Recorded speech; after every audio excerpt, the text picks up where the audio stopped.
그래서 제가 간단하게 그림을 준비를 했습니다. 아까 제가 보여드렸던 그림하고 똑같은데요. 이쪽이 퀄러티고, 죄송합니다. 제가 아까 이쪽이 퀀터티군요. 예. 이쪽이 퀀터티고 바꿔서 생각하시면 돼요. 퀀터티고 이쪽이 퀄러티입니다. 그래서 퀄러티는 그냥 교육 수준이라고 우리가 국한해서 보도록 하고요. 퀀터티는 자녀의 숫자. 그래서 사실상 예산 제약이라고 하는 문제 때문에 이 바깥으로 나가는 것은 쉽지 않고 이 예산 제약 안에서 한 점을 선택해야 될 텐데요. 그래서 이쪽으로 간다면 more kids and lower level of education이고요. 교육 수준은 비교적 낮지만 많은 자녀를 갖는 선택, 초이스 A와 같은 것이고 초이스 B는 이쪽이겠죠. fewer kids and higher level of education입니다.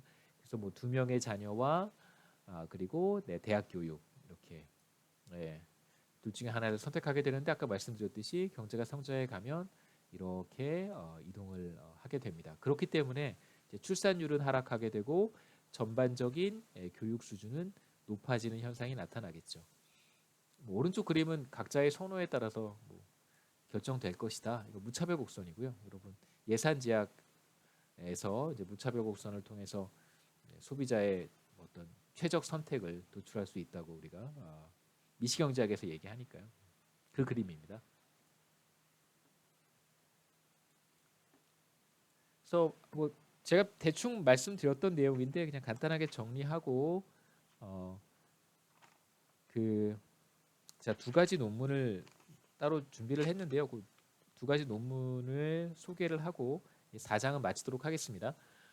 경제 성장과 이제 자녀의 교육 수준, 뭐 퀄러티는 교육 수준이라고 그냥 퀄러티라고 쓰고 교육 수준이라고 읽겠습니다. 여러분 입장에서 생각해 보면 여러분 서울여대에 왜 입학하셨습니까? 그러니까 대학을 왜 진학하셨습니까? 무엇 때문에 대학을 진학하셨습니까? 라고 물어본다면 뭐 각자 나름대로의 대답이 있겠지만 이제 경제학자들의 시각에서 대학을 진학하는 것은 크게 두 가지라고 볼 수 있습니다. 물론 더 있어요. 뭐 만들어내면 더 있는데 기본적으로 이제 칼리지 웨이지 프리미엄이 존재하고 대학을 졸업한 사람과 그렇지 않은 사람 사이에 임금 격차가 존재합니다. 대졸자와 고졸자의 임금 차이를 우리가 칼리지 웨이지 프리미엄이라고 부르고요. 그래서 이 칼리지 웨이지 프리미엄은 경제가 성장해 가는 과정에서 비교적 확대되는 현상이 나타나요. 그 다음에 better chance to find a job인데 고등학교만 졸업한 사람들의 실업률이 대학을 졸업한 사람들의 실업률보다 비교적 높습니다. 그때 상황에 따라서 조금씩 다른데 대체적으로 본다면 뭐 반드시 그런 건 아니지만 대체적으로 취업 가능성은 대학을 졸업한 사람들이 더 높다라고 볼 수 있어요. 물론 이제 고등학교까지 졸업한 경우에는 뭐 높은 임금을 받지 못하는 그런 일자리들을 비교적 쉽게 찾을 수는 있겠죠. 찾을 수는 있겠죠. 하지만 이제 자신이 원하는 잡에 대한 찬스를 더 넓힐 수 있다는 장점은 있을 수 있습니다. 그래서 이러한 두 가지 이유, 더 높은 임금과 취업의 가능성을 높이기 위해서 대학을 가는 것이다라고 얘기할 수 있겠죠. 아까도 잠깐 얘기했지만 경제가 이제 빠르게 성장해 가면 어떤 현상이 나타나냐면요. 고등학교 졸업자들의 임금이 이런 속도로 증가한다면 이게 시간입니다. 시간에 따라서 이런 속도로 증가한다면 우리가 여러 나라의 데이터를 지난 20년, 30년 동안의 데이터를 살펴보면요. 대학을 졸업한 사람들의 평균 임금은 이런 속도로 증가합니다. 그러니까 임금 상승의 속도가 상당한 차이가 있어요.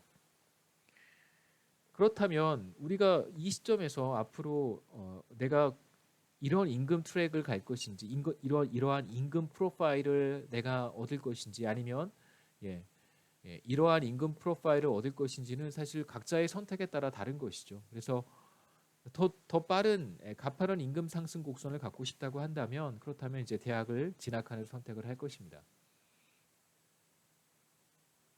자 이제 뭐 여러분뿐만 아니라 부모님들도 이러한 사실을 모두 다 알고 계세요. 이미 다 알고 계십니다. 자 이러한 사실을 알고 있다면 그렇다면 여러분 부모님은 어떤 선택을 하실까요?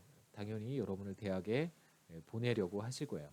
그래서 퀄러티에 더 많은 투자를 하게 됩니다. 교육 투자를 늘린다 이렇게 얘기할 수 있겠죠.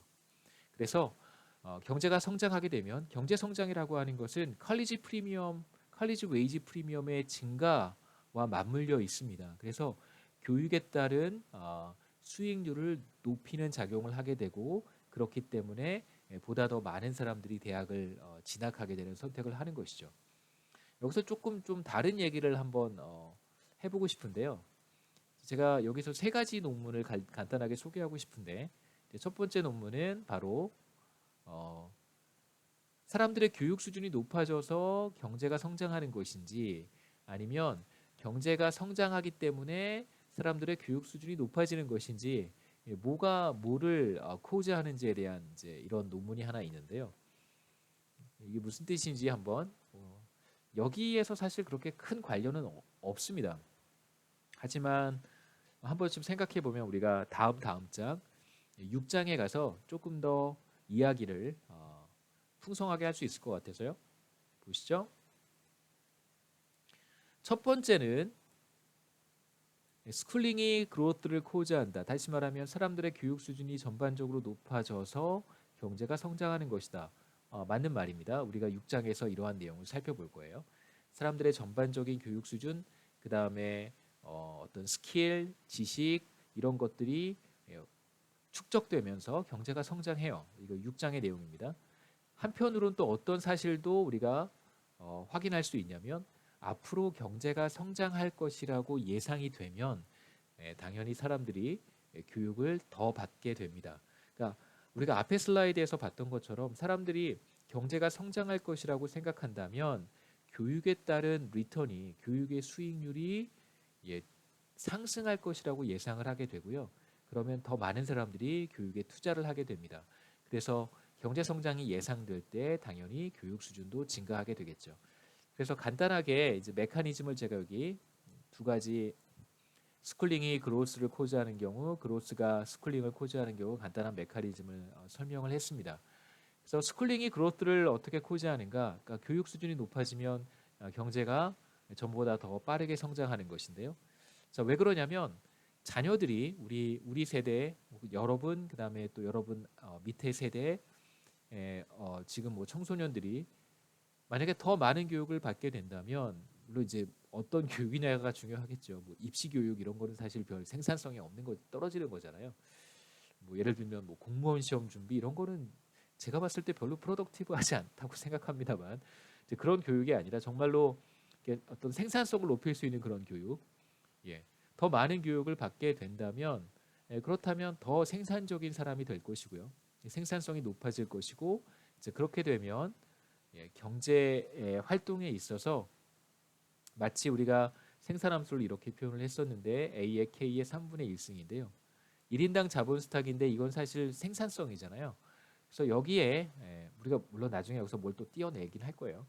그래서 전반적인 교육 수준이 높아진다면 사람들의 생산성이 높아져서 마치 꼭 A가 높아지는 현상이 나타날 거예요. 그러면 경제 전체 생산성이 높아져서 뭐 소득 수준이 높아지는 경제 성장이 우리가 나타날 것이다라고 얘기할 수 있습니다. 그 다음에 이제 반대로 경제가 성장할 것이라고 예상이 된다면 그렇다면 교육에 따른 수익률도 교육에 따라 더 높은 임금을 받을 것이라고 예상을 할 거예요.